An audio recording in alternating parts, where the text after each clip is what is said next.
Let's talk a little bit. Let's talk a little bit about graphing by just plotting points. This is basically where you always begin when you want to graph.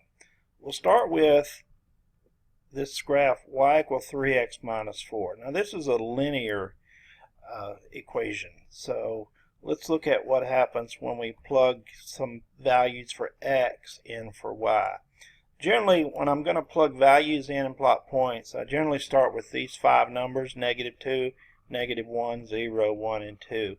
But we'll find out later that sometimes you want to choose different numbers. Alright, so if I plug -2 in, I get -6 minus 4 is -10 for y. If I plug -1 in for x, I get -3 minus 4, which is -7. If I plug 0 in, I get 0 minus 4, which is -4. And if I plug 1 in, I get 3 minus 4, which is -1. And if I plug 2 in, I get 2. 3 times 2 minus 4 is 2. Now, let's look at how that would look on a graph. Okay, so these are the 5 points I just identified. -2, 10, -1, -7, 0, -4, 1, -1, and 2, +2. Now you can see that those points tend to follow a straight line. And actually, this is a linear equation. You really only need 2 of these points to get the line, but sometimes a third point's good to check it with. But basically, I just take a straight edge and I'll draw the line, and it'll look just like that. So that's the graph of y equals 3x minus 4. Let's look at another type of graph you might be familiar with. This is a quadratic, y equals x squared plus 3. So to get the y values for -2, we would square -2, which is 4, and add 3 and get 7. And then if x is -1, we'd square -1 and get 1 plus 3 is 4. And then if we square 0 plus 3, we get 3. Square 1 and add 3, we get 4. And square 2 and add 3, and we get 7. So if you label those points, there's -2, 7. There's -1, 4. There's 0, 3. Here's 1, 4. And then there is 2, 7. And so if you took a pencil and drew a line through these, you would get a curve or a cup shape graph. And some of you probably know that's a parabola. And so there's what it looks like. Let me move the point so you can get a good look at it. And that's basically what that graph would look like. Now if we wanted to graph absolute value of x plus 2 minus 1, we've got a couple of things we have to do. When we plug -2 in, we get absolute value of 0, and then minus 1 would give me -1. If I plug -1 in, I get the absolute value of 1, and then which is 1, and then 1 minus 1 is 0. If I plug 0 in, I get the absolute value of 2, which is 2, minus 1 is 1. If I plug 1 in, I get absolute value of 3, which is 3. 3 minus 1 is 2. That's a typo. Alright, and then if I plug 2 in, I get the absolute value of 4, which is 4. 4 minus 1 is 3. Okay, so now let's take a look at these values here. There's -2, 2. Let me go the other way. There's 2, 2. There's 1, 1. There's 0, 0. There's -1, -1. There's 2, -2, -2. Now this is a little tricky because you might think that it just continues to go down, but it doesn't. Watch what happens when I plug in -3 for x. Now if you plug -3 in, you can see up here I would get absolute value of -1, which is 1, so I would get 1 minus 2, which is -1. And then what if I plug -4 in? If I plug -4 in, I get the absolute value of -2, which is 2, and 2 minus 2 is 0. So let me throw these 2 points at you and see what happens. Okay, you see them? Okay, so now what happens is it changes over here, and it's actually coming down from this side, then going up. So if I actually throw the graph in there, it's going to look something like that.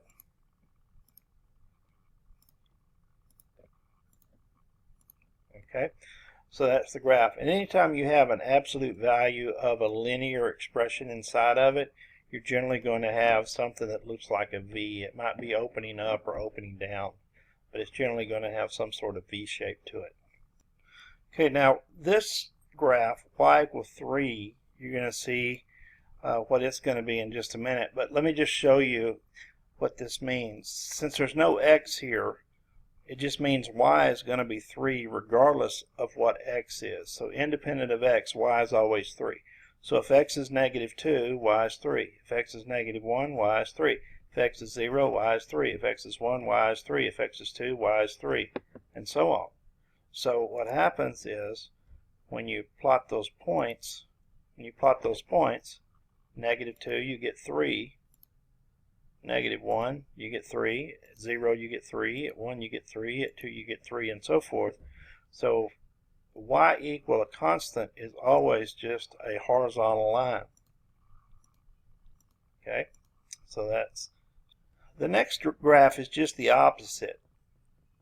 In this one, x will always equal negative 2 no matter what y is. So I'm just going to show you that I picked, when I go to the graph, let me just show you that when y is negative 2, guess what x is? Negative 2. When y is 0, guess what x is? Negative 2. When y is 2, guess what x is? Negative 2.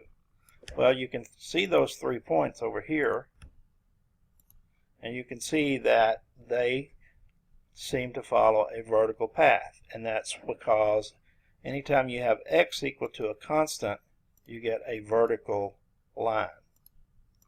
Okay, so that's just some basic graphs. We'll look at some other graphs later. Okay, so now what I want to do is I want to talk a little bit about symmetry, because if you can use symmetry, then you can basically just graph one side of the graph and then draw the other side, basically thinking of it as a mirror image. Now, let's take a look at my first statement here. If replacing x with negative x yields the same equation, the graph is symmetric with respect to the y-axis. So let's take a look at this one. If I were to go in here and replace this x with negative x, then I would have negative x quantity squared, and then minus 4. But negative x quantity squared is the same as just x squared. So basically, I get x squared minus 4. So I have y-axis symmetry. Now it also says if replacing y with negative y yields the same equation, the graph is symmetric with respect to the y-axis. I'm sorry, I should say x-axis. Okay, so let's replace y with negative y and see what happens. So let's go up here and let's replace this y with negative y and see if we get the same equation. Okay, so I have minus y equals x squared minus 4. But if I solve that for y, I get y equals minus x squared plus 4. Well, this is not the same equation as what I started with up here. So we do not have symmetry about the x-axis. Take a look at the graph. That's the graph of y equals x squared minus 4, and here's your y-axis.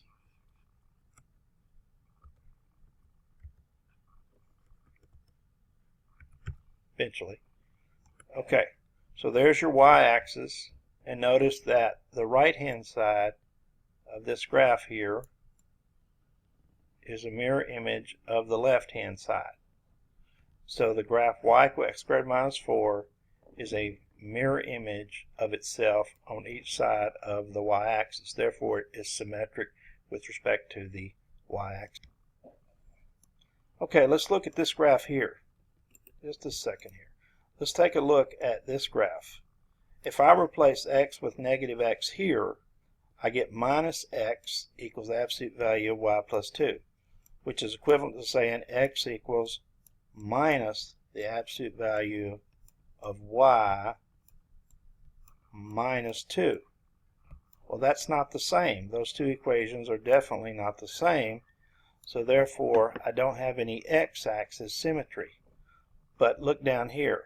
If I replace x with, if I replace y with negative y right here, then the absolute value of negative y, remember, it's just the absolute value of y. Think about it.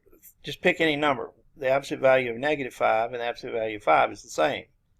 So the absolute value of negative y and the absolute value of y are the same. So basically this, let me just mark this out so that I can go straight and say this. If I replace y with negative y, I basically get this, and that's what I started with. So I have x-axis symmetry. Let's take a look at the graph. Here's the graph. There's the graph, and notice that there's the top half, and notice that the bottom half is a mirror image of the top half. So therefore, you have x-axis symmetry. So in other words, if you knew this point was on the graph, then you know this point's on the graph. If you know this point's on the graph, you know this point's on the graph, and so forth. Now here's a graph that works for both x and y-axis symmetry. If you were to take this graph and replace x with negative x, you would actually get the same thing you started with. Also, if you replace y with negative y and you square it, you're going to get the same thing you started with. So this has symmetry with respect to the y-axis and symmetry with respect to the x-axis. So here's a picture of what that graph looks like, and notice that these points over here are symmetric to these points over here. Also, same thing down here. These points over here are symmetric to those points over here. So we have symmetry with respect to the y-axis. Now the x-axis symmetry, look, we have this point here and this point here. Or we have, say, this point here that's symmetric to this point here. And so you also have x-axis symmetry. Now you also have what's called origin symmetry. You see, this piece in the first quadrant, if you flipped it over here and then flipped it down here, you would get an identical piece here. Or this piece in the second quadrant, if you flipped it over here then flipped it down here, you would get this piece here. So not only do you have x and y-axis symmetry, you actually have what's called origin symmetry as well. Okay, this graph, throw it into y equal x cubed, also has origin symmetry. If you replace y with negative y and x with negative x and then solve it for y, you'll get minus y equals minus x cubed, or y equals positive x cubed. So it has origin symmetry. And if you look at the graph, if you took this piece and then flipped it on this side, then flipped it down, you would get this piece down here. So this and this, these pieces are symmetric about the origin.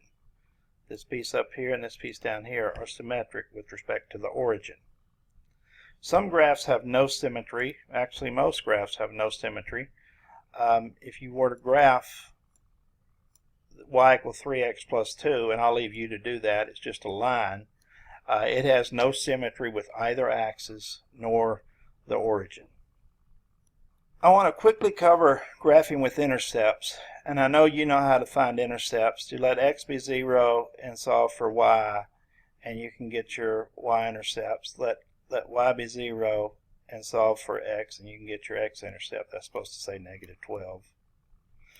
And then y would be, what, negative 4? 3y equals negative 12. Y would be negative 4. Yep. Okay. So if we were to graph that, you would find that your intercepts negative 6, 0, 0, negative 4 allow you to graph that line. On these next couple, let me just show you, let you view the intercepts that I have. For this one I have y-intercept 0, 10, x-intercept 5, 0, and 2, 0. And this one I have 0, negative 3 halves, and 3, 0 for the intercepts. And the last one actually does not cross the x-axis, so it has no intercepts at all. Let me show you the graphs of these two real quick, and then you can just view that and freeze it if you need to. But this orange one is the graph of the parabola, and then the other one is the graph of the rational function.